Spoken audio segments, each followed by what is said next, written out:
Welcome Trinidad and Tobago to our News 4 report, a product of the Government Information Services Limited and the Ministry of Communications. I'm Joseph Lopez. Let's take a look at the headlines.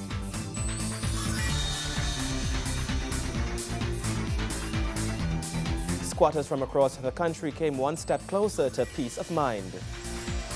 The Prime Minister calls for respect when it comes to each other's beliefs and customs. And regional diplomats get intensive diplomatic training. In our top story, Prime Minister Kamla Persad-Bissessor and her government are showing their commitment to an environment that facilitates and appreciates national diversity. Speaking at a special Eid dinner held at the Diplomatic Center, the Honorable Kamla Persad-Bissessor called for respect when it comes to each other's beliefs and customs. It was a grand evening at the Diplomatic Center in St. Anne's as Prime Minister Kamla Persad-Bissessor hosted a special dinner in observance of Eid al-Fitr 2013.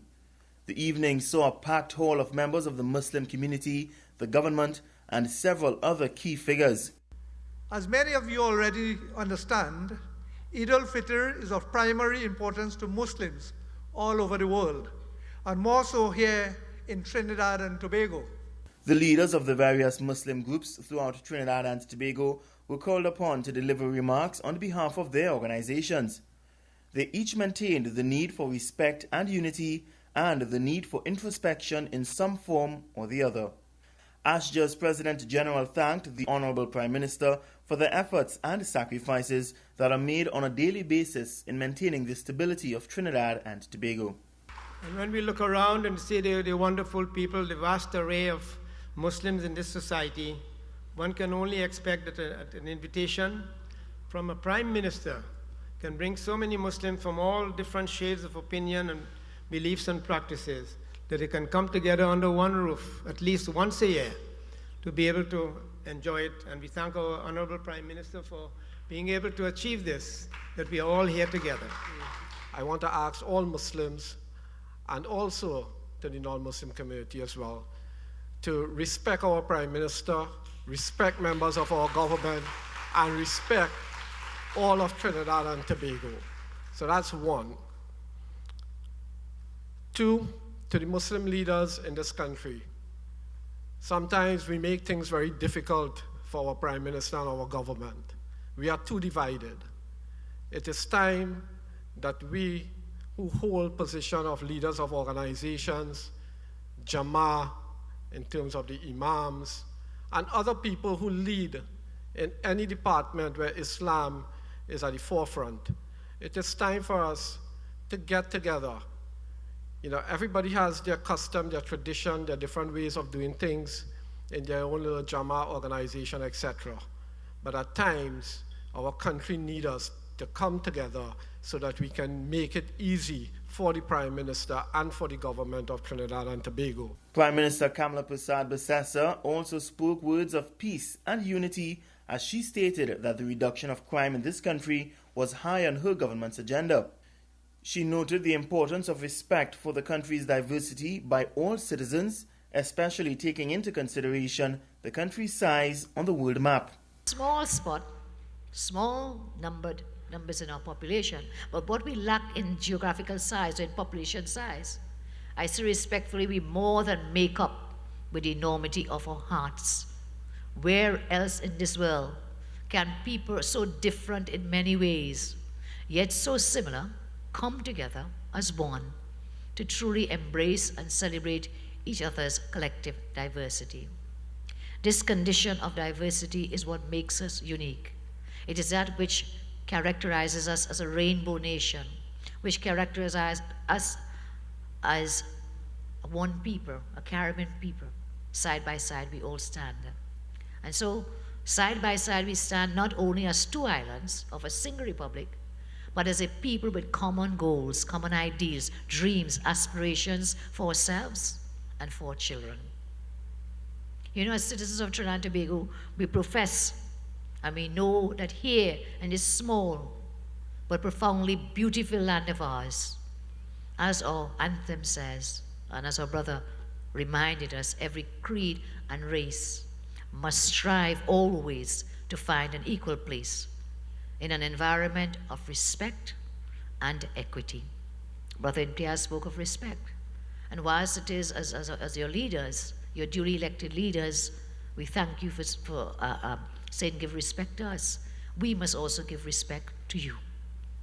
And so it must be a two-way stream or street of respect to you and respect from you. All guests received a special Eid gift from the Prime Minister as they exited the Diplomatic Centre, as well as a promise that the annual Eid dinner would take place again in 2014. Gregory McBurney, News 4. Squatters from across the country came one step closer to a peace of mind. The Land Settlement Agency, LSA, distributed 108 certificates of comfort to squatter and families from across the country at City Hall Auditorium, San Fernando. Recipients were from Claxton Bay, California, Couva, Caroni, Debe, Gasparillo, Pinal, Williamsville, Princestown, and Point Fortin. Minister of Housing, Land and Marine Affairs, Rudal Munilal, said the distribution of the certificates highlighted government's role of delivering goods and services. The certificate is the first step in a three-stage process towards squatter acquiring security and tenure in the form of a deed of lease for the land they occupy. Certificate holders are ensured protection from eviction. LSA Chairman Nisha Matura Alaha apologized for only having 2 ceremonies so far for 2013. We intend for the next half of the year to have many more like this. But those of you who have been coming, and some of the ministers and the members of the boards who have been coming to these celebrations and these ceremonies would know that we really want to move towards the deed of lease stage. Mrs. Matura Alaha told beneficiaries because of the certificate of comfort, they have been elevated for the first time in their lives from being squatters to people who are now recognized by the state as having a right to occupy their parcel of land. For the first time in your lives, you have been elevated from being a squatter to someone who is now recognized by the state as having a right to occupy the parcel of land that you are on. A certificate of comfort, commonly termed a certificate, a COC document, is a most important document. So when you get your certificates later on, please keep them in a very safe place, away from any flood, rodents, food particles, etc. She encouraged them, therefore, to start saving, as they would eventually have to pay to acquire the deed of lease. I want to also urge you to start saving your money. You know, school is going to start in a little while, and I'm aware that many of you might have school-age children to put into school. So I want to encourage you to save or keep back some of that money. Don't buy the most expensive school bag or the most expensive shoes for your children. Keep some of it back and start a land purchase fund. Because the land that we are giving to you is not for free. But it is, I can promise you, it is going to be affordable. So from now on, when you get your certificate of comfort, from every single salary that you get, from now until you get your deed of lease, I want you to put aside some of your money. Okay? You're going to have a nice new house to build. You're going to have to pay for your land. And I promise you it's going to be affordable. LSA falls under the Ministry of Housing, Land and Marine Affairs and is mandated to deal with squatter regularization and containment. It is also responsible for the Land for the Landless program. Included in its directive is transforming squatter sites into sustainable communities. Next, Techno Kids graduation. Stay with us.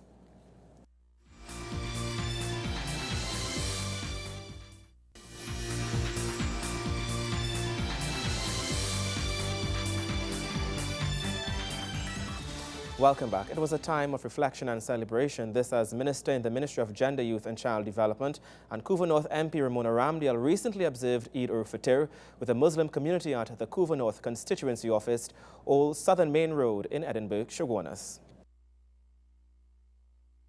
Minister Ramdial welcomed guests to the event, wishing them all Eid Mubarak.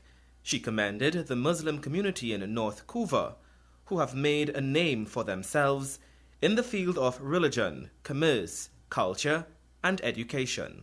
Over the years, there would have been different challenges as we proceeded through the years. But at this crucial time, one of our major challenges is that of having our young people, or bringing back our young people back on the right track with respect to morals and values, that of discipline and humility, and that of getting them involved in positive activities in Trinidad and Tobago.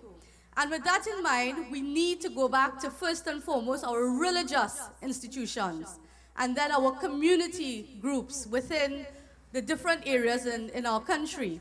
Minister Ramdale said all religions are respected at the office and assured that all religious celebrations will be observed with the same pomp and splendor. Therefore, as religious leaders, we need to encourage our society, especially our parents, to bring our children back to the mosque, to the churches, and to the temples.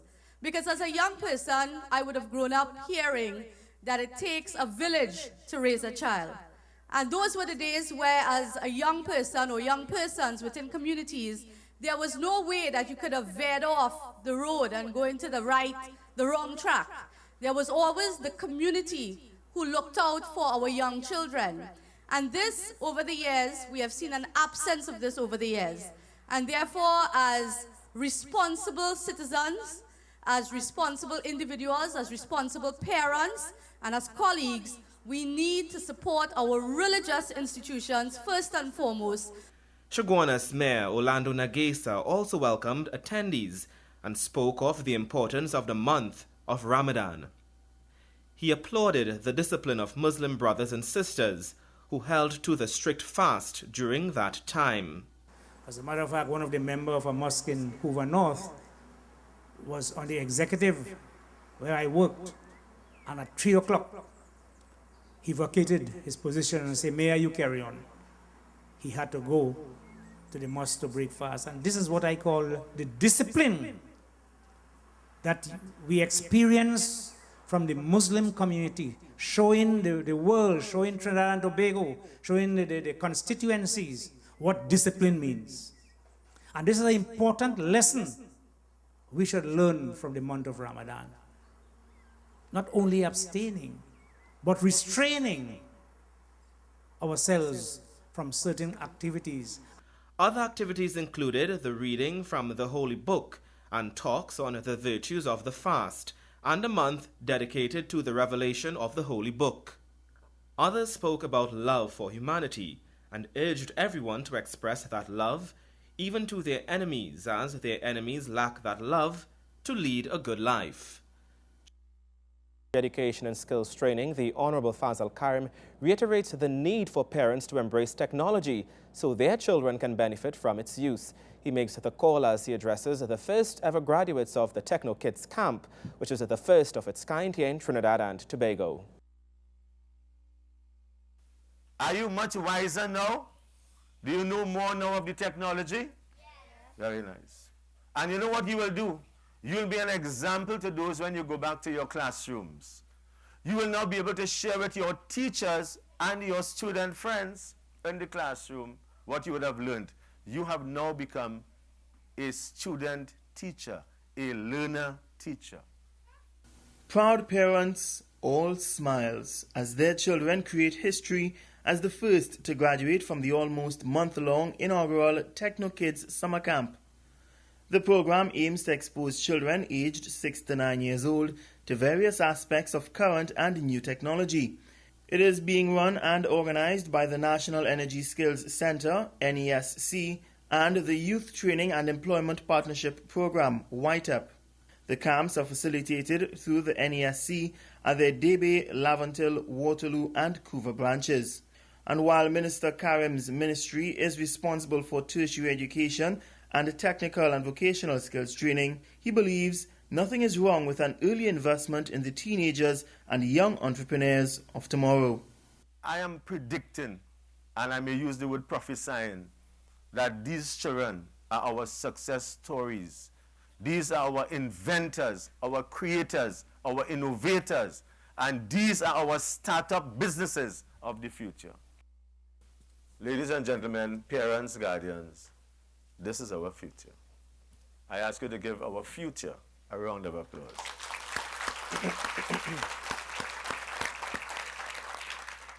Minister Karim indicates that next year he will be targeting another age group for an additional camp.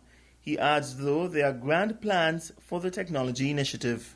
I want to propose to the NESC and write up and all our people here, Mr. Ramsey, who would have been coordinating this program too, and all the teachers, that next year, instead of having only a graduation, I propose to have a Techno Kids convention in Trinidad and Tobago. The minister says next year's camp will see children from all over the country meeting each other as he hopes to expand the program. Gregory McBurney, News 4. Up next, our sports report. Stay with us.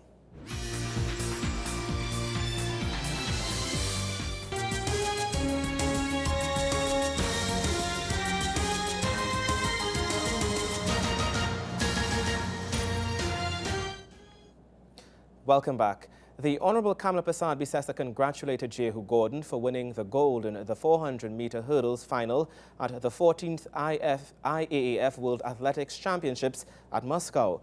Mrs. Prasad Bisesa stated, once again our athletes continue to hold their own against the best in the world.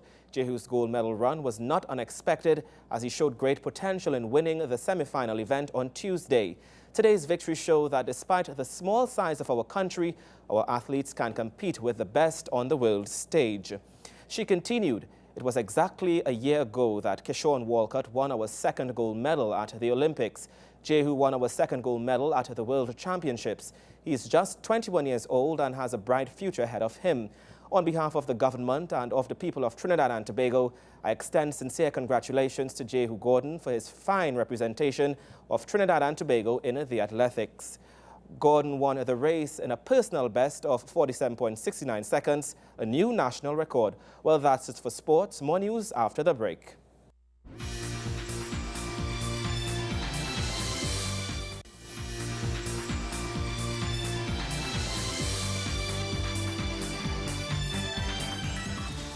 Thank you for staying with us. Regional diplomats were provided with several weeks of intense training that will aid them in negotiating and representing their states in the most effective manner. The program is one of being hosted as a result of collaboration between UWI's International Relations Institute and the Australian National University. Over 13 ambassadors from across CARICOM will receive diplomatic training here at the University of the West Indies in St. Augustine. Training facilitated comes as a result of the university's Institute of International Relations agreement with the Commonwealth of Australia. In June 2010, the institute was awarded funding by the Australian Agency for International Development, AusAid, to conduct a Caribbean diplomatic training program, which ends in Trinidad later this month. Participants spent 2 weeks attending seminars at the ANU, followed by 2 weeks of training in TNT.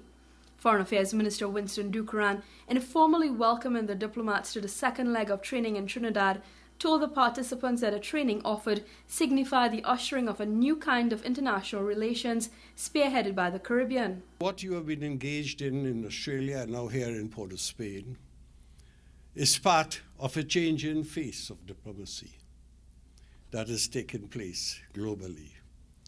Indeed, as the structure of power in the world begins to shift, so too must be the demands on democracy, or on diplomacy. And it is in this context I view this exercise to be an extremely significant and important one. The link between the conflicts of the future and the diplomacies of today are important for us to recognize. And in that sense, I believe that we must now concentrate on identifying the new areas of conflict that the world is going to be engaged in so that we can develop post-conflict diplomacy in the event that becomes necessary. But not only because we recognize the importance of these global phenomena, it's also a shift in our demands from a diplomacy of protest to a diplomacy of engagement. The program, which is in its fourth year, focuses on providing participants with new perspectives on contemporary international issues, including regional integration, the environment and climate change, as well as regional security. Addressing issues faced as a group of small island states when up against world giants, Ambassador Peter Rogers from the Asia Pacific College of Diplomacy, based in Australia and visiting Trinidad for the training, says this requires much more fervour and determination as a diplomat. Diplomats from small states often have to be more determined, more skilled and more creative than their counterparts from larger states. They need to be more alive to the opportunities that working collectively can bring them, and in ensuring that they obtain maximum value from the support they offer larger states when the latter come a-courting for things that matter to them.